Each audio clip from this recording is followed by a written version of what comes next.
Your professional online presence is increasingly vital. LinkedIn. Ah, yes, LinkedIn. This is essentially your digital professional brand, isn't it? Pretty much, yeah. It's a critical platform. Recruiters use it constantly to find people. It's where you build your network, showcase your skills, your expertise. And the source is making clear it actually works. You shared a personal anecdote about recruiters reaching out to you based on your profile, Yeah, that's right. which led to landing your highest paying job. It did, yeah. Recruiters are actively searching the platform using keywords, skills, job titles. It's a major sourcing tool for them. Okay, so let's break down the essentials then. What makes a strong LinkedIn profile? All right. Start with your profile picture. It needs to be professional. High quality photo, clean background, professional attire. Look the part. Exactly.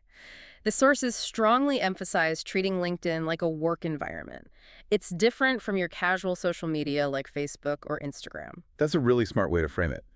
Your headline is also incredibly important, isn't it? Not just your job title. No, definitely not just your job title. It should reflect your current role, sure, but also maybe your career goal and critically your unique value proposition. Value prop again.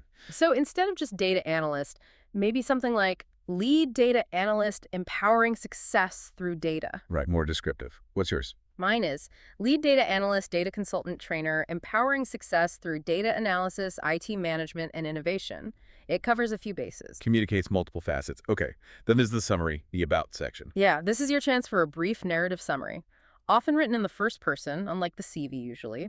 Cover your experience, key skills, maybe career aspirations. More personality here. A bit more, yeah.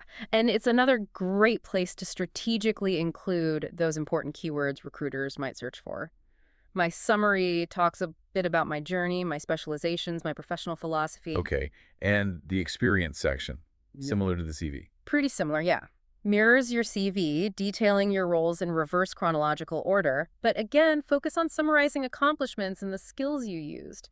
Maybe a bit more condensed than the CV sometimes. Right. And don't overlook the other sections. Skills and endorsements, recommendations, accomplishments, education, certifications. Keep them updated. Definitely keep them updated. It increases your visibility, demonstrates credibility. Recommendations from colleagues or former managers are particularly powerful.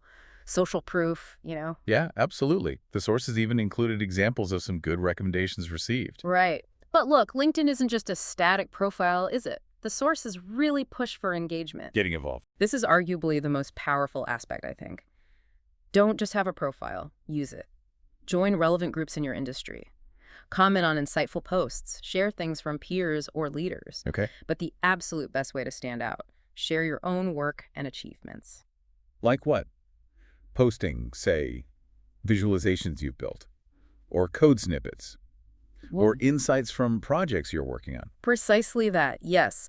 The sources showed examples of people doing exactly this, maybe posting dashboards they created during training, discussing concepts they're learning, sharing certifications they've just completed. And that gets attention.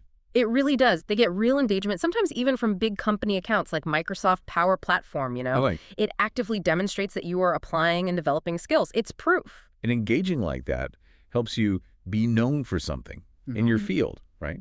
If you consistently share good stuff about data analysis, people start to see you as an expert in that. Exactly. You build a reputation. So, key best practices. Keep your profile current, obviously. Use industry and skill keywords strategically throughout. Make your profile public so recruiters can actually find you. Oh, good tip. Public. Yeah. Customize your LinkedIn URL so it looks professional, not just a string of numbers. And actively engage with influencers and thought leaders in your space. And building your network actively is crucial too, connecting with colleagues, classmates, alumni, industry professionals. Yes, and here's a tip the sources mention. Personalize those connection requests. Don't just hit connect. Right. Mention a shared group or a specific article of theirs you liked or how you know them. Anything other than the generic request. Increases the chances they'll accept. Significantly, and it helps build a more genuine connection from the start. Okay, brilliant. So we've got the tailored CV, the contextual cover letter, the dynamic LinkedIn profile. How do we now connect all this to the actual process of finding and landing a job? Where does practical experience fit in? Right. This is where the practical experience you're gaining, maybe through training, personal projects, whatever, becomes incredibly valuable. You start by using job boards, right? JobServe, Total Jobs, Indeed, company career pages, Filtering by keywords. filtering roles by keywords, requirements, location, all that. But the sources really emphasize that just browsing isn't enough. You need to analyze those job descriptions. Yes, it's your window into the market right now. What specific tools are companies asking for? BI tools, programming languages, which methodologies keep popping up, Agile, Scrum? Okay. What specific tasks in project management or business analysis are they prioritizing? These job descriptions tell you exactly what skills are in high demand. It's market research. And this links directly back to your practical work, your projects. Directly. Those projects, whether they're part of formal training or just personal initiatives you've taken on, they are your opportunity to demonstrate that you possess the very skills listed in those job descriptions. Okay, don't just tell. Exactly. Look at the examples from the source outlining skills for project manager and business analyst roles. Things like delivering complex projects, stakeholder management, technical understanding, planning, conflict resolution, Right. data analysis, documentation, process flow mapping, prototyping. These are concrete skills. And you can practice these and build proof for them in your projects, even if they aren't, multi-million-dollar commercial things. Absolutely. The sources share a really powerful anecdote here. Mm-hmm. Someone landed a job partly based on their experience working on an app that never even launched. Really? How? Because they were involved, they could talk intelligently about app analytics, user engagement, the planning involved, the technical challenges, what they learned from the process, even though the final product didn't go live. Well, okay. That completely underscores the point. It's not just about the outcome of the project, No. but the skills you build and can articulate through the process. That practical experience gives you concrete examples. Exactly. Examples to use in your CV bullet points, stories to draw from in your cover letter, and things to talk confidently about in interviews. It's invaluable. So important. And while we couldn't demonstrate it today, the sources do mention you can even use some online ATS checker tools. Upload a job description and your CV, and it gives you a sense of how well they match, helps you refine that tailoring even further. Oh, interesting. Handy tools. Yeah. And just briefly, the sources also mention that different job types exist out there. You'll see things like contract roles, maybe offering £700 a day outside IR35, Right. noting that these have different considerations like IR35 itself, which is a whole other topic we might dig into another time. It just highlights the variety you'll encounter as you analyze those job boards. For sure. It really is a connected process then, isn't it? Mm-hmm. Understanding what the market needs through job descriptions. Building that relevant practical experience, and then strategically showcasing it across all your application materials, using the right language, the right platform. You got it. That's the core loop. Okay, wow. That was a huge amount of incredibly practical information.